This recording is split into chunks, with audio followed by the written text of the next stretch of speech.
Good morning. This is Steve Stites, Chief Medical Officer here at the University of Kansas Health System, broadcasting live with you from the Dolph Simons Family Studio. Delighted to be back with you on this very, very, very warm Wednesday morning. We're going to hit 100 degrees, I think, tomorrow, Hawkeye. Man, that's going to be hard. Unfortunately, coronavirus doesn't melt, and as a result, we're back with you today. We're welcome back today to Dr. David Smith, the Medical Director of Youth Sports and a member of the Kansas State High School I knew I couldn't get all the way through that. The Kansas State High School Activities Association Sports Medical Advisory Committee. Lots of words in there. They just had a virtual committee meeting, and we look forward to hearing from David in just a moment about the update about that. But first, Hawkeye, how are we doing? Yeah, you know, just as was said, over a year ago, when the warm weather comes out, coronavirus will go away. It melts, It didn't happen last summer. Well, but we know what will make it go away. 100 degrees. Vaccination. Oh, yeah. I think that's probably better. So yeah, that would be great. So how are we doing today? You know, we're not doing too well at all. 15 active infections, 2 in the ICU, 1 on the ventilator, 10 in that recovery period as 25. well. So our numbers are creeping up as far as active infections. We briefly went through vaccinated and unvaccinated. I think we only had 1 fully vaccinated person as of yesterday, so we'll get those numbers again as well. And that person was immunosuppressed. And yeah. So, you know, it's fair to say from our CMO call, most people are rising. We're clearly rising, so it's not November or things like that. But I think we do have to take a little heed here and just note that numbers are starting to climb. Society's reopened. There's more pressure on getting together. Masks are coming off. Restaurants are a lot busier on the inside now. The space restrictions have kind of melted away, and now we're seeing a rise in coronavirus. Yeah, hopefully, you know, maybe these cases in the news, you know, certainly the 7-day average in Kansas City area, the rolling average of new cases is under 100. It's about 50 or 53, I think. But again, I think we've said that is not going to be our bellwether. Our bellwether is going to be hospitalizations, and we have seen hospitalizations creep up. So hopefully, this will help, you know, put pressure on some people to get vaccinated, because we know that the way to protect us individually and us as a community is for everybody to be vaccinated. You know, and I think that is the answer, right? It's really not going to be the temperature and all those things, but if we're going to stay open and reopen and stay open and do it successfully, we don't want to be where Britain is. You know, they've had to delay, they've had to close back down. The Delta variant's here. It kind of is caused some trouble in Britain as well. So I think we really need to follow the rules. Live long and prosper. V for vaccination. And just to say, some interesting news yesterday coming out with Regeneron seeking an EUA in the United States based on data from Great Britain, looking at their antibody cocktail for the use in patients who don't have COVID-19 antibodies, for the first time showing a risk reduction of about 20% for death in patients who are critically ill. Before it was only if you are ill at an early stage. Now it looks like if you don't make antibodies, this product reduces your risk of death by 20%. Yeah, I mean, I was just replying to an email by our therapeutics group head, Dr. Nathan Barr, who had sent me an email just about that. So that's very important. We had a patient who we wanted to get the antibody cocktail yesterday, but there were, you know, admission restrictions and things like that. So I think this will help. But again, it is only in that select group of patients who may be immunosuppressed, who haven't mounted an antibody response to previous infection or vaccination. But I think it will be one more thing we can use, again, to help reduce death. Yeah, and I think it's going to change how we do it. I do think it's going to affect prayer. I think we need to do that. And that would be my sense, at least, based on the early review of the data. And I think that could be a helpful thing. Yeah. Also, you know, more out there about this vaccine-induced thrombocytopenic, whatever it is, the VIT syndrome. And I think that demonstrating the use of some high-dose prednisone and IVIG or immune globulin can help reduce deaths associated from that. Yeah, and anticoagulation, you know, certainly certain kinds of anticoagulation. So I think we are getting to be able now to identify and recognize that those complications and then treat it. So therefore, those complications are going to be reduced, and it's just making people aware. Yeah, so I do think, so we speak a lot about the vaccination, as we should. It's incredibly safe, it's incredibly effective, Yeah. Overwhelmingly so, honestly, and it does not cause deaths, except in very, very, very rare circumstances, and far, I can put a lot of fars in there, Yeah. less than COVID does itself. All right, let's see if there are any questions out there from reporters. I do have one from Cody, actually two from Cody over at Channel 9. He's broadcasting right now, so he sent these in ahead of time. Hi, Cody.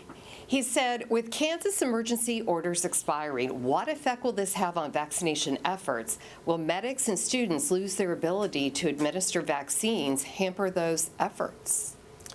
Yeah, we have so much extra vaccine right now and vaccine in sites. I don't think that that's going to really hamper it. The real thing that's going to hamper it is just people not getting the vaccination. You got to be willing. Yeah. And I think we have a lot of vaccines sitting here that we'd love to use. And so you're still going to be able to go find a place to get vaccinated pretty easily, I think, Hawkeye. Yeah, I mean, I think it's just a matter of taking that individual responsibility and doing it. You don't want 2 doses, go get the 1 dose Johnson & Johnson vaccine. Do that to help your community because it will help all of us. And it does trickle down to the rest of the country, the rest of the world. Because overall, if you have less people who are susceptible to infection, to that severe disease and death, overall it's going to help everybody. Just remember, we didn't really rid the world of polio, and we didn't rid the world of smallpox with folks sitting on the sidelines. Right, Yeah, and people you just were can't do willing it. to get that and happy to get those Yeah, vaccinations. and we can rid the world of COVID if we really are aggressive around the entire world about vaccination. And his other questions, actually has two kind of in one, but as the summer travel picks back up, he wants to know what you advise for family, especially those who aren't able to get their children vaccinated because they don't qualify. And do you have concern about the variants? So I would say I do have concerns about the Delta variant because we still have a fairly substantial number of people in the United States who are not yet vaccinated, including young children. And children do get sicker with the Delta variant than they did with the original viral strain. And in addition, as people travel and move about the country, the risk of spreading it from one population to another could potentially increase, especially the Delta variant. And so the Delta variant appears to be significantly more communicable than the baseline one, and the baseline was very communicable. So I think that given that we're already seeing a bump in the number of COVID-19 hospitalizations, and we're seeing a flattening of the number of people who are being vaccinated, I think with the rise in the Delta variant, we can expect an increased number of cases through this summer, Hawk. Yeah, I don't have as much concern for vaccinated people against any of these variants right now. We have seen that they do produce, although maybe lower, still good antibody responses, and they produce good T-cell responses as well for vaccinated people to all these variants. So for vaccinated people, I don't have a lot of concern. Certainly for children or those that are susceptible, I do, and for those reasons that you spoke about. If you are going places, a lot of people are going places and they can bring it back to their communities as well. We know, and we've seen this, there are a number of communities that are unvaccinated, and the uptake of vaccine there has been low, and now they are being hit very hard. And this was even prior to a lot of travel. So I think the moral to this story is continue to get vaccinated, and it will protect you. It will also protect your children. There's good evidence that vaccinated people in the household will reduce that risk of infection for those unvaccinated as well. Yeah, I think that's really important. And we're not trying to be doomsayers, and I don't think we're going to look at November type numbers because so many people have had vaccination and a number have had COVID. But I think that the Delta variant's a concern. I think we should pay attention, very close attention to it. This is what caused Britain to delay their opening their country by a month, and they wanted to make sure they have better vaccination rates than we do. So I think we have to pay attention to that. The flip side, that in Israel, they still have had a very successful thing. They basically have removed all restrictions because they've had so many people vaccinated. And I think that's who we want to be like. And I think we really need to get folks convinced that this is the right thing to do. All right, I think that's all we have for reported questions right now. All right. Dr. Smith, welcome back to our program. Thanks, Steve. Always a pleasure to have you back, sir. lots of stuff going on out there. You're on this advisory committee with the Kansas State High School Athletic Association and all. Talk to us a little bit about what's going on there and what are some of the current conversations around COVID-19. First of all, I'll help you, Steve. So we call it SMAC, Sports Medicine Advisory Committee. I like SMAC. A little smackdown. So when you disagree, is that a smackdown? I think so. And KSHA, Kansas State High School Athletic Association. So now we'll make our conversation easier. Okay, SMAC and KSHA. Got it. So seriously, the Sports Medicine Advisory Committee, SMAC, is made up of a number of individuals. We have physicians on this committee. We have a school nurse. We have a chiropractor. We have psychiatrist, or a psychologist, not psychiatrist. And we have administrators, athletic directors, and coaches. So we have and people that represent the KSHA, the organization. And what our job is to really look at the health and safety of the youth athlete here in the state of Kansas. So anything, whether it's heat illness or concussion, head and neck injuries, COVID, obviously, this past year really consumed a lot of what we did. We will analyze the information. Obviously, experts like you are very helpful to us, Lee Norman, et cetera. And then we'll try to then convey information back to KSHA so that they can get it out to the state of Kansas and hopefully help those that are competing and practicing in different activities to be healthy. And so we are really just a medical advisory committee. We don't we basically give KSHA the information, and then the executive board takes it to the large board, and then they make their decisions on what will transpire throughout the state. Yeah, so good stuff. We meet a lot. In the last year, we had a lot of Zoom meetings, obviously, over COVID. We did not have a recent meeting like we were hopeful to have, that we have something scheduled for the middle of July, or we're trying to organize one to get ready for fall sports. So where do you see this going for fall sports? Do you think full opening, no restrictions? What do you think is going to happen? Yeah, well, we learned a lot from spring sports that we can open carefully. In fact, it was really neat. Very busy in May with regional competitions and state competitions. We were able to pull off everything. I say we, the state, Kansas State High School Athletic Association, and all the schools were very cooperative. And so it was really neat to see the youth athletes out there participating again. Had to change some of the schedules, limit some of the teams, limit some of the spectators. But for instance, the state track meet, we had to do it over 3 days, and we just had 1 day for 4A or 5A, 6A, 1 day for 3A, 4A, et cetera. And it went well. I mean, there were some complaints that, oh, we got to have my child compete in 3 different events on the same day. And I said, hey, last year at this time, we had no state track meet.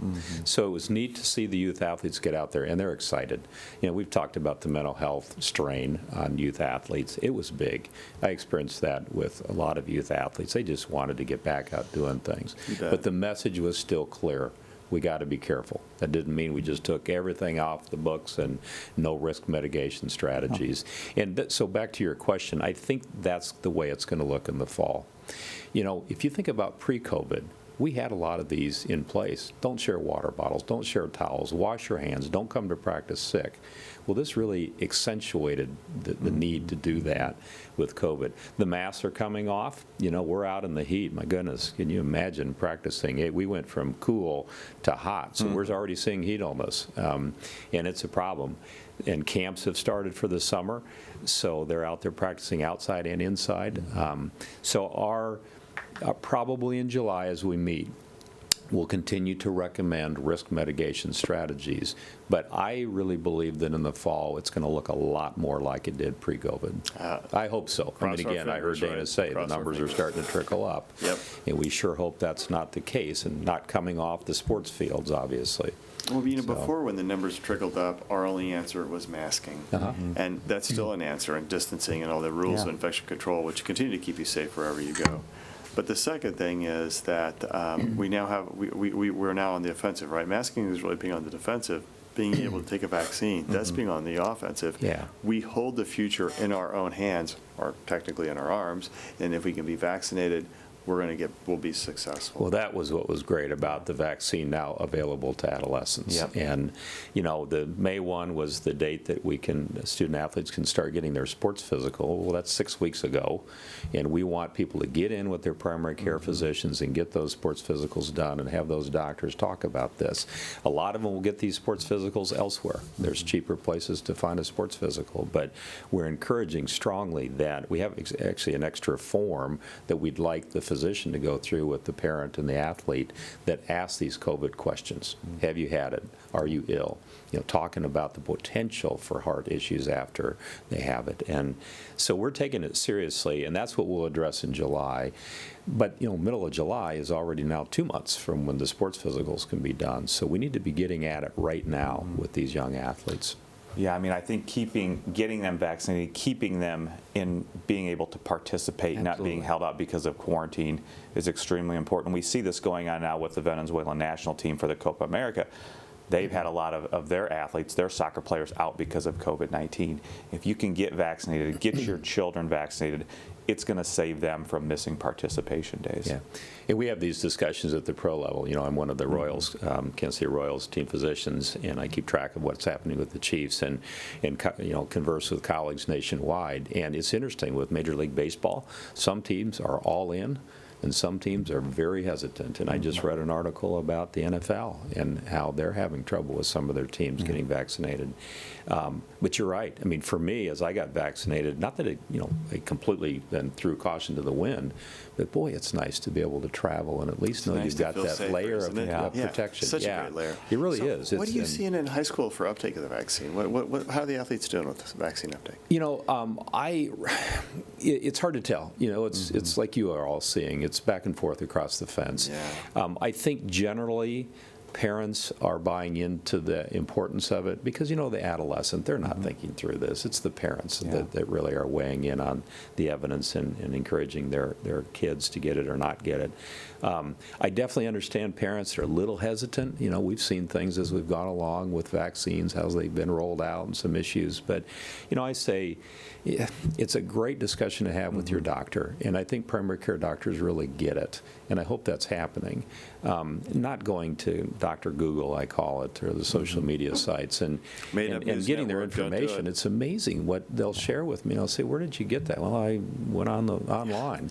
Yeah. I say online. I mean, I don't go online and look up stuff unless it's a valid site. So I'm actually more thankful that my children have been able to get it than I could get it, actually, because I know the protection that it offers them, but also ability moving forward to do things and continue to be active. Yeah, but I still say, even if you get vaccinated, remember, don't share water bottles, don't share towels, stay your distancing, wash your hands, don't come to practice sick. It's the same message, just with this added layer that we need to continue to. What do you hear from parents about the reasons they don't have their kids get vaccinated?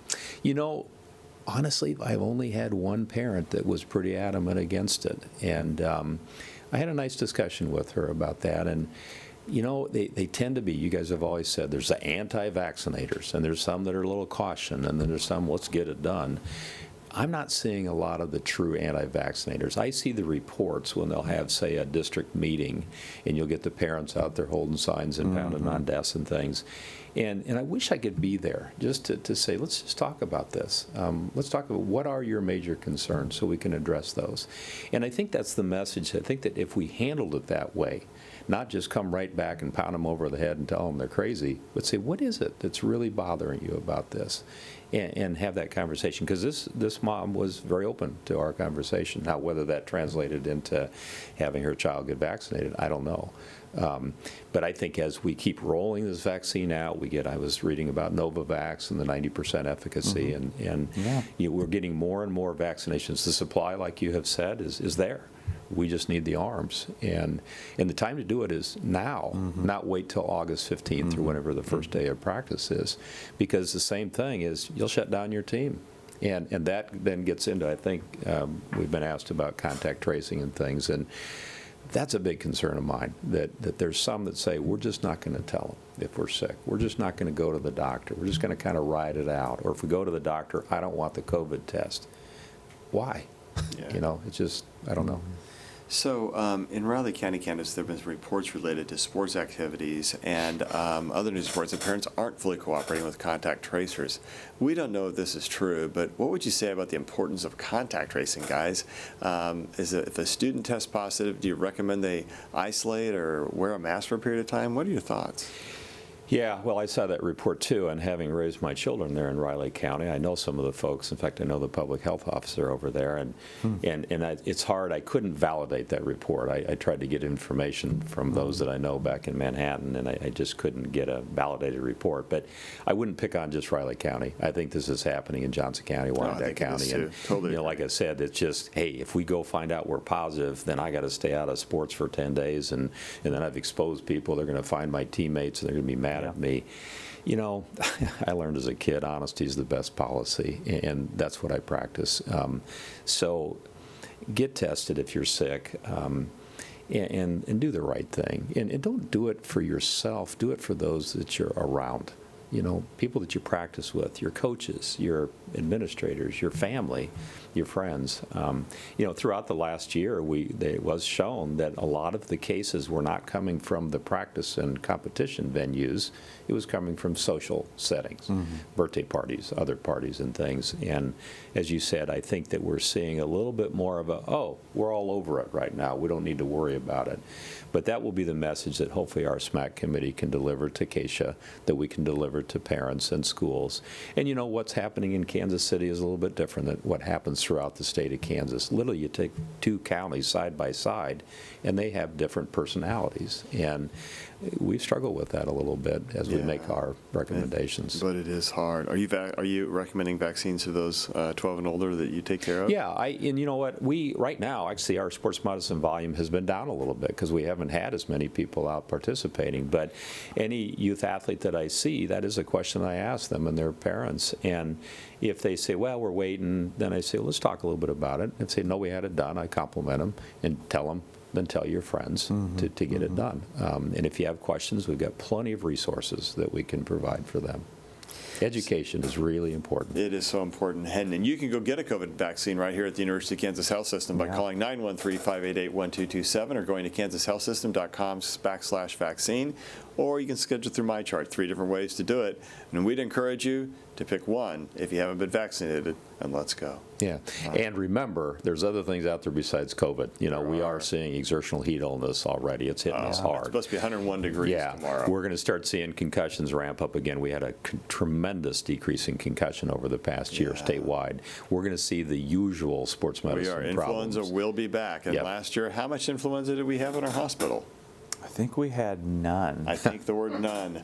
Wow. That's a stunner right there. It's amazing. Infection control works, so do masks. Jill, let's get to questions from the community.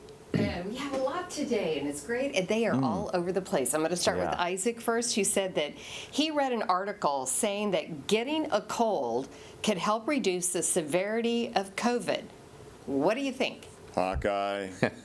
Rumor News I don't know Network that again. that's true. Ooh, that's a new one. The Made Up News Network now. Rumor News. I think about that. Run.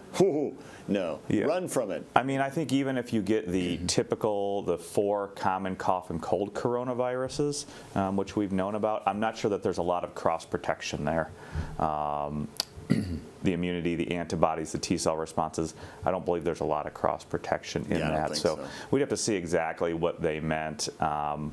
But I'm not aware of that. Normally, if you pile one viral illness on top of the other, you tend to get sicker. So it'd be curious to me that would really be true. I mean, you could just have some activation of some of your general innate immune system, like that interferon or some of those other things. Those are quick acting. But overall, again, even with the normal common cough and cold coronaviruses, I don't believe we have seen a lot of cross reactivity and cross protection for coronavirus, for SARS-CoV-2. You don't want to be what do we say? You don't want to be a rumor reporter, a ruri.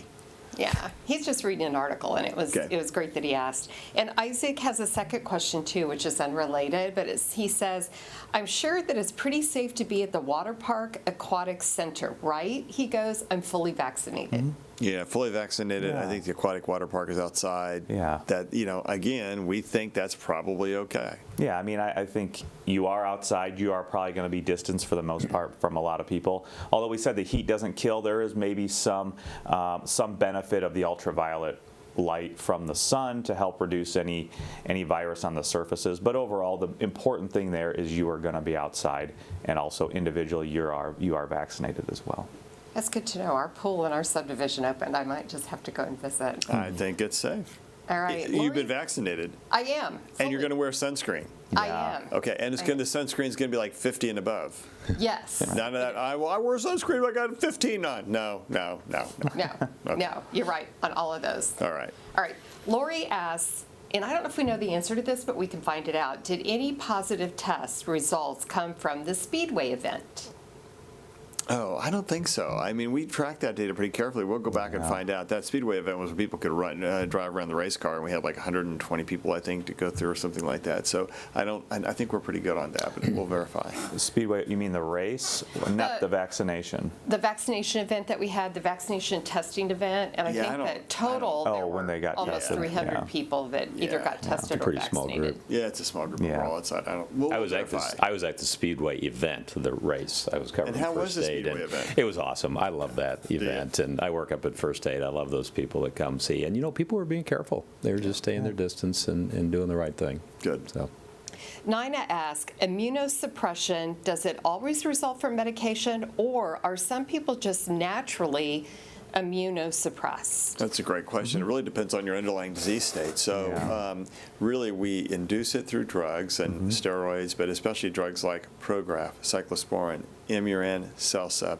Those are medications that really reduce your immune ability to fight off infections because they're meant to suppress your immune system, especially in organ transplant recipients. There are other drugs, rituximab or Texan, and some others that can also cause some immunosuppression.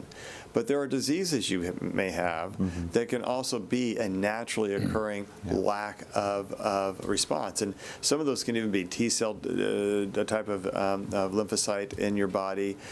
You can have a lack of antibody production, acquired or congenital immunodeficiency disorder. A lot of words, but it basically means you don't make antibodies. And so all those things, Hawkeye, are examples of things that are naturally occurring diseases that you may have. Some of them can be genetic even, and you may not have the right kind of immune response. Yeah, and a lot of those will have kind of, reared their head early on in life. Those immunosuppressive or immune deficiency diseases. There are also other conditions. We do see, I see people with liver cirrhosis or end-stage liver disease who don't really respond to a vaccine, so we have to give them a double dose of vaccine. So they have some level of inherent immune deficiency as well. There are other conditions, but in general, you would probably know about those. Now, you can later in life, you can get things just like Dr. Stites talked about with when your cells aren't acting properly, and those are probably going to be like blood cancers, things like CLL or AML, and those can come up as well. But in general, you are probably going to know about those things. It's not just going to happen one day, you're fine, and then the next day you're not. It may make a comment, too, in the sports world. We're getting back to big events, 5K runs, 10K runs, marathons, triathlons.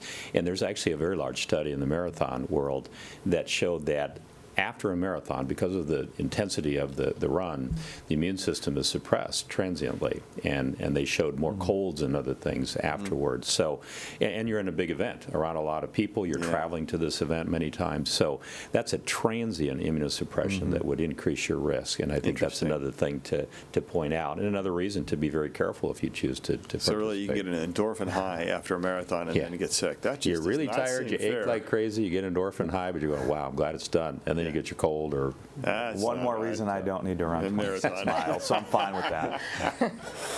Okay, Annette is asking the booster question. She wants to know, how long are the vaccinations good for? Any update? Is it 6 months? Am I going to need a booster, and when? A good data that came out last week about the Moderna vaccine being good for at least 6 months, and we say at least because that's how long the study's been allowed. That's how long they've been able to go because people have been vaccinated for that amount of time. But and so the 6 months looks pretty safe. Some people have argued it may not even be once a year. I'm going to bet it's going to be yearly, and the reason I'm going to say that is I think they'll reconfigure the vaccine in the next couple of next years, and you'll get a booster that will include more protection against some of the variants. Yeah, I think, again, the current vaccines that we have now provide great protection against the variants. Now, can you optimize your protection, maybe optimize some of the antibody production? Yes, and that will be done if they alter the vaccine, just like the influenza vaccine is done every year. I don't anticipate that we're going to need a third shot. And remember, we get yearly influenza vaccination. We don't call those boosters. This may be similar. We just don't know yet. But moving forward, I don't expect anybody will need either a second dose of Johnson & Johnson or a third dose of the mRNA vaccines probably before a year. So I think that is still being evaluated. We know that the vaccine companies are creating different mRNAs or different spike proteins, again, to more optimize your current immunity. So, but I wouldn't anticipate anything before a year. Yeah. The only thing I say, the only thing I think we may end up with a little controversy with J&J in that I bet their percent effectiveness goes up when they show how they do in their two-shot regimen. And then people are going to say, should I get a second shot of the J&J to be the equivalent of Moderna and Pfizer's effectiveness after a two-shot regimen? Yeah, and interestingly, I bet we have that controversy. Also a new preprint out as well showing really good antibody responses and T-cell responses in those mixed vaccination studies. Yeah. So talk a little bit more about that. In the UK, it was the Pfizer mRNA vaccine and then the ChAdOx, the AstraZeneca vaccine. When they were looking at giving one of one and then a second dose of the different vaccine, they look to provide good protection too. So moving forward, there may be all those variables to take into account.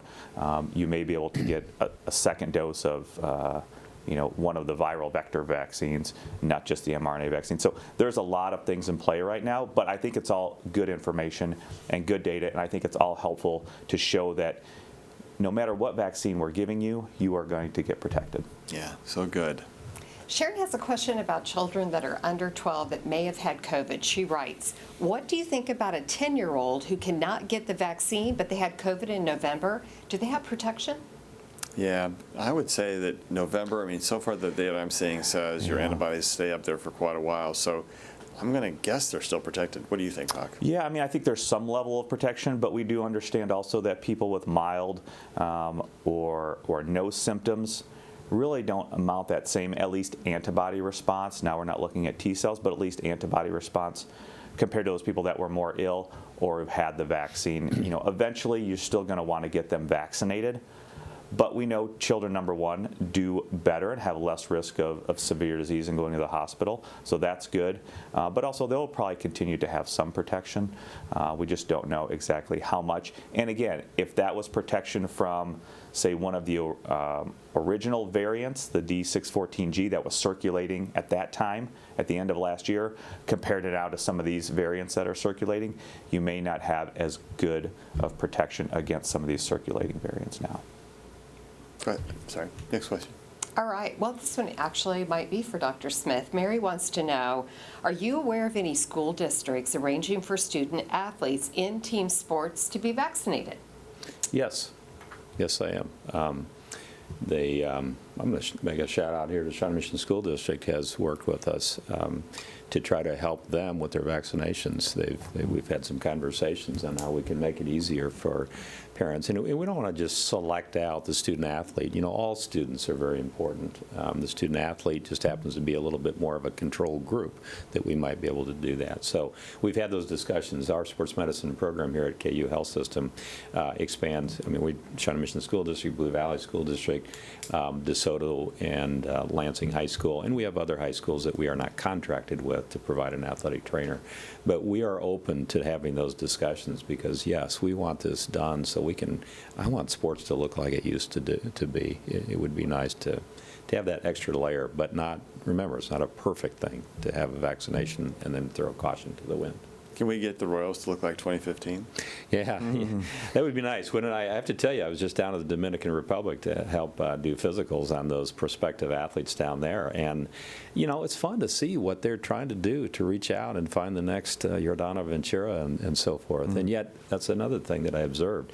They had just changed the curfew back to a very tight curfew, 3 o'clock in the afternoon on Saturday, Sunday, 6 o'clock during the week, because they've had an upsurge in that country. And I watched, and you know what? It was really neat to see. People were being very careful down there. Of course, if you're not, the security gets a hold of you, and they're after you. But we don't want to go back there. I can't even imagine what it'd be like to curfew at 3 o'clock on Saturday, Sunday, and 6 o'clock during the week. Just as we're opening up, you want to stay successful. So I don't know if we can hit 2015. We got a little work to do, but you know what? The team is exciting, and they're really working hard. So. I'm with you. Ashley wants to know, she goes, I know parents and myself included have been concerned about the myocarditis in children within 4 days of vaccination. Can you explain the severity, the treatment, and the long-term concerns? And because Hawkeye, and you may know about this as well, I mean, it looks like it's pretty self-limited. Yeah, it doesn't look to be too severe, self-limited, transient, not lasting a long time. It's not, there's not a lot of treatment other than just supportive care and monitoring. So I think it's really benign at this point. And, that risk does not outweigh the potential and the actual benefits of vaccinating those children. And just to say, myocarditis after infection with any influenza or any viral thing is not uncommon. Yeah. And so I wouldn't, and sometimes it can be pretty severe with certain illnesses. And we've seen patients who are in the hospital with severe myopathy, which is a weakening of the heart muscle after COVID-19. We've done a lot more vaccinations, and we just haven't seen myocarditis coming into the hospital. Yeah, So. and you know what? That's the sports literature is showing that multi-center study that was started up in the University of Washington, that the University of Kansas is participating with our athletes there, is ongoing. But it's showing that if people have had COVID, that yes, there's a few that have some changes, but it's self-limited. This is the first virus that we've studied this extensively. If they think about mono, that was a big worry back in the day for splenic rupture, and yet we didn't study myocarditis on mono patients. I did see a small study on influenza and the effect on the heart, and there were cases. In fact, if I recall, it was about a third. Dana, maybe you remember that study. About a third with influenza had changes, myocarditis changes, but transient. So this multi-center study is ongoing, but not that we're just saying don't worry about it, but it's like follow it very closely, and if you get COVID, make sure that you're getting the care that you need and take the time to get back into your training and sport. And if you have symptoms, that's the biggest thing. You don't just blow them off and keep working out. So Yeah. And I would also point out, to come back to because this is a fair question, and it's really with the mRNA vaccines, and still not exactly clear why that's the case, but it is limited, it's mild, and people recover pretty rapidly. Yeah. And if you do have, if in any form of myocarditis, there's a bigger concern, you need to go and get help. Is there really therapy? There are some things that may help a little bit in myocarditis related to viral illnesses, but normally it's time, and then you just need to have a really good follow-up with a cardiologist who's experienced in this world. Absolutely. The viewers want the doctors to know that it was not the MU in network for the cold study. Fair it enough. was Yale. Okay. And its headline reads, Common Cold Combats COVID-19. Yeah. That's a headline. I'd be happy to look at the study. Yeah, we'll look at that. No. we Okay. will. And we But think thank you for referencing the MUNN, the MUN. Yeah. Yes. We like that too. So I know that we are going over 2 more questions. One more? One more. Let's do it. All right, Susan wants to know, if we are fully vaccinated and plan to fly to Florida, what precautions should we take? Masks, face shields, antibacterial wipes, gel? Is that all still necessary?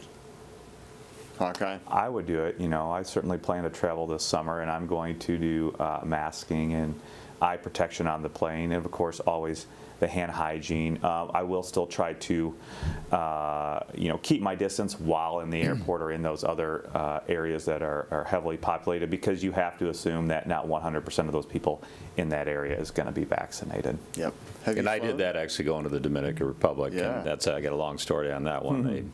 Getting tested down there was interesting, but yeah, I was still very, very careful. Yeah. And yet, I clean seats, clean tray tables, wash my hands a lot, keep my hands away from my face, and I feel very comfortable, actually. People were very good on the plane about doing that, and even in the airport, being careful. Yeah, you read about the disruptive passengers, and I've only flown technically 4 times because had to have change planes halfway through. So in each of those flights, people were very well behaved. They wore their masks. I wore my mask. I cleaned off the tray tables, had my hands, had my glasses, did not put on my eye protection because I kept fogging up, and so I was perhaps a little bit of a lack there, but the rest of it I was able to do. I think glasses provide a little bit of protection. a little bit. And I admit, I didn't wear mine. I just keep my hands away from my eyes. I know there's that potential. I just get But so had I not tired. been vaccinated, I would have Yes, had and one. that's exactly I right. think that's a huge. And I think that I haven't looked lately, but I wonder if CDC guidance and maybe even on the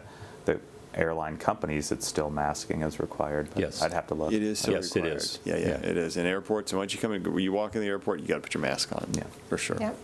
Hey, tomorrow we recognize Migraine Month during a time of COVID.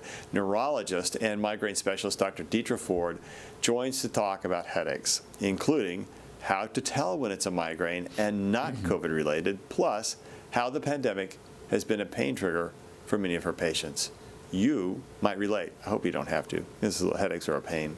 All right, final thoughts from the day.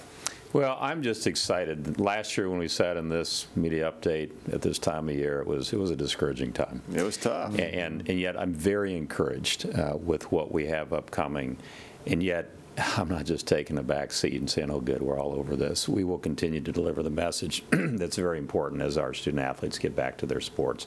And I think that's going to be important. And as we all know, we keep learning. So as we learn, let's continue to educate and let's work together. I just hate to see this controversy, like we're all taking sides against one another. We're all in it together. We're on the same team. Yep, So. Exactly. Yeah. And appreciate that. Thank you. Yeah, absolutely. Welcome back anytime. Oh, Yeah. thank you. Yeah, Thank yeah, you. yeah, Appreciate it. Yeah, I mean, I think just echo that, and continue to get vaccinated. It will help your children from missing participation days, whether that's sports or other extracurricular activities. It'll be good for them. It'll keep them in school, keep them from being quarantined. So just continue to vaccinate. We still have time before school starts, and a lot of those activities ramp up.